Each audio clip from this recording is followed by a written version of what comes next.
जय हिंद। मैं हूं कर्ण दानवीर और आप देख रहे हैं मेरा यूट्यूब चैनल दानवीर सिंह। आज गाजा इजराइल के युद्ध का तीसरा दिन है और अब खबर ये आ रही है कि अभी तक इस लड़ाई के अंदर 1300 लोग मारे गए हैं और इजरायली सरकार ने ये आदेश दिया है कि गाजा को जल्द से जल्द कब्जे में लिया जाए। बिजली पानी इसका काट दिया है और चारों तरफ से घेराबंदी कर ली है। वहीं हमास ने भी अपने रॉकेट दागना कम नहीं किया है।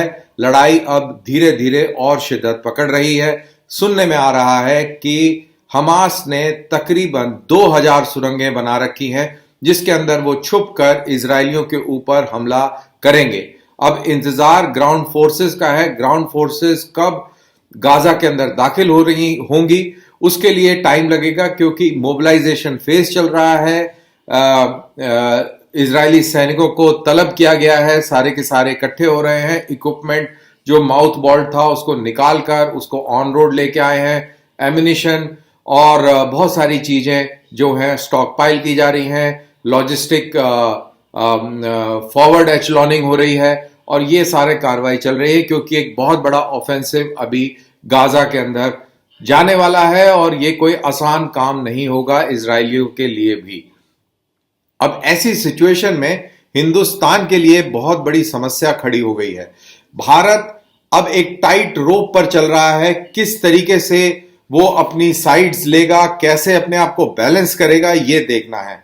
और हमने देखा कि भारत ने यूक्रेन युद्ध के अंदर भी किसी भी पक्ष की साइड नहीं ली और भारत ने अपने हितों को साधते हुए रूस से तेल आयात किया जिसकी बहुत भारी निंदा हुई और आज भी इसका क्रिटिसिज्म वेस्ट वाले करते हैं और भारत के ऊपर उंगलियां उठाते हैं कि वो रूस की निंदा क्यों नहीं करता। बहरहाल इसी तरीके से स्थितियां मिडिल ईस्ट के अंदर भी उत्पन्न होने वाली हैं और इस चीज का अंदाजा हम इसी बात से लगा सकते हैं कि नरेंद्र मोदी ने जो ट्वीट किया उस ट्वीट में उन्होंने ये कहा कि I am deeply shocked over terrorist attacks. ये टेररिस्ट हमलों के को लेकर हम लोग काफी सदमे में हैं और मेरी प्रार्थनाएं, हमारी प्रार्थनाएं इनोसेंट विक्टिम्स के साथ हैं, उनकी परिवारों के साथ हैं और हम इजराइल के साथ पूरी सॉलिडेरिटी के साथ खड़े हुए हैं इस मुश्किल घड़ी में। तो इस तरीके का ट्वीट प्रधानमंत्री मोदी ने किया। एक्सटर्नल अफेयर्स मिनिस्ट्री की तरफ से अभी तक कोई आधिकारिक स्टेटमेंट नहीं आया है। उन्होंने सिर्फ प्रधानमंत्री मोदी के इस ट्वीट को रीट्वीट किया है। अब ओपिनियन पूरी तरह डिवाइडेड है। एक कैंप कहता है कि आतंकवादी हमला इजराइल के ऊपर हुआ है। इजराइल के समर्थन में सहानुभूति रखते हैं लोग और ये वाला कैंप इजराइल के साथ पूरी तरह खड़ा है और सॉलिडेरिटी दिखा रहा है। वहीं दूसरा कैंप है जो ये कह रहा है कि ये सारी घटनाएं जो हो रही हैं ये दरअसल इजराइल की गलत नीतियां हैं जो फिलिस्तीनियों के ऊपर कहर डालता है, उनको परेशान करता है और उसी का नतीजा है कि ये आतंकवादी हमला, जिसको वो लोग आतंकवादी हमला नहीं मानते हैं, ये हमला हुआ है। तो इस तरीके से ओपिनियन दो तरफ में डिवाइडेड है। ज्यादातर अरब मुल्क और मुस्लिम ओपिनियन सेकंड ओपिनियन के साथ है कि इसमें गलती सारी इजराइल की है। वहीं इनके इस ओपिनियन के साथ में चाइना भी खड़ा हुआ है। चाइना ने भी डीप कंसर्न्स एक्सप्रेस करी हैं और उन्होंने कहा है कि वो इजराइल की construction activities occupied Palestinian lands में उसकी मुखालफत करते हैं और साथ ही साथ जेरूसलम और वेस्ट बैंक के अंदर वो जिस तरीके की एक्टिविटीज कर रहे हैं वो उसके समर्थन में बिल्कुल भी नहीं है। पाकिस्तान इन एनी केस वो खुलकर इजराइल के साथ खड़ा हुआ है और उसका भी ये मानना है कि ये सारी गलती इजराइल की है और फिलिस्तीनियों को हक है सेल्फ डिटर्मिनेशन का और स्टेटहुड का। इनफैक्ट पाकिस्तान का जिक्र हुआ तो यहाँ पे बताना बहुत जरूरी है कि पाकिस्तान और इजराइल ये दो ही मुल्क हैं दुनिया के अंदर जो मजहब के नाम पर बने हैं। अब इंटरेस्टिंग चीज ये है कि ये इजराइल गाजा कॉन्फ्लिक्ट एक महीने के भीतर आता है जब भारत ने ईयू, मिडिल ईस्ट और अमेरिका के साथ मिलकर एक बहुत ही एम्बिशियस इकोनॉमिक कॉरिडोर की घोषणा करी। और ये G20 के दौरान नई दिल्ली के अंदर हुआ। प्रधानमंत्री ने कहा था कि ये कनेक्टिविटी आने वाली सेंचुरी के अंदर वर्ल्ड ट्रेड का एक बेसिस बनेगा और इसी पे पूरे दुनिया की ट्रेड जो है निर्धारित होगी। अब ये उन्होंने इस तरीके की बात करी थी। एग्जैक्टली ही सेड दैट प्रधानमंत्री he said that this connectivity project will be the basis of world trade for the next century. So that was it what he had said. वहीं सऊदी भी एक टाइट स्पॉट पर है। जैसा हम सब जानते हैं, अमेरिका मध्यस्थता कर रहा था इजराइल और सऊदी अरेबिया के बीच में और चाह रहा था कि दोनों के बीच में संबंध अच्छे हो जाए। वहीं सऊदी अरेबिया ने भी कहा था कि इस पूरी कवायद में फिलिस्तीनियों को हम नहीं भूलेंगे। और आज जब ये स्थितियां पैदा हुई हैं तो सऊदी अरेबिया ने कहा है, ऑफिशियली कहा है कि explosive situation is a result of continued occupation and deprivation of Palestinians legitimate right. यानी कि फिलिस्तीनियों के जो हक हैं उनको ना देना, इजराइल की तरफ से ऑक्यूपेशन को जारी रखना और फिलिस्तीनियों के ऊपर जोर जबर करना, यही कारण है कि ये एक्सप्लोजिव सिचुएशन पैदा हुई है।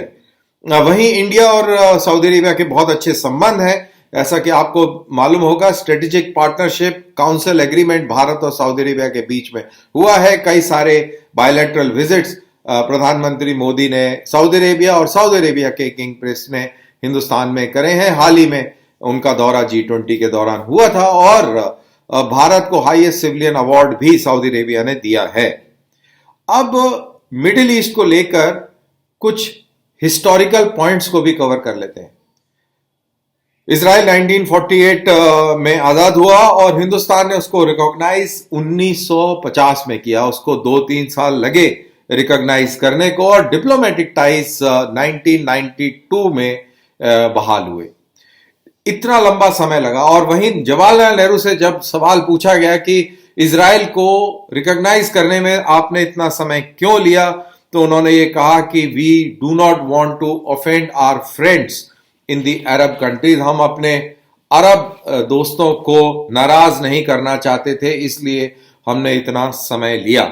लेकिन पूरे डिप्लोमेटिक रिलेशन बहाल हुए 1992 में। देख लीजिए कितना लंबा समय लगा, क्योंकि इंदिरा गांधी और राजीव गांधी पूरी तरह पैलेस्टीनियन लिबरेशन ऑर्गेनाइजेशन के समर्थक थे, यासिर अराफात के समर्थक थे।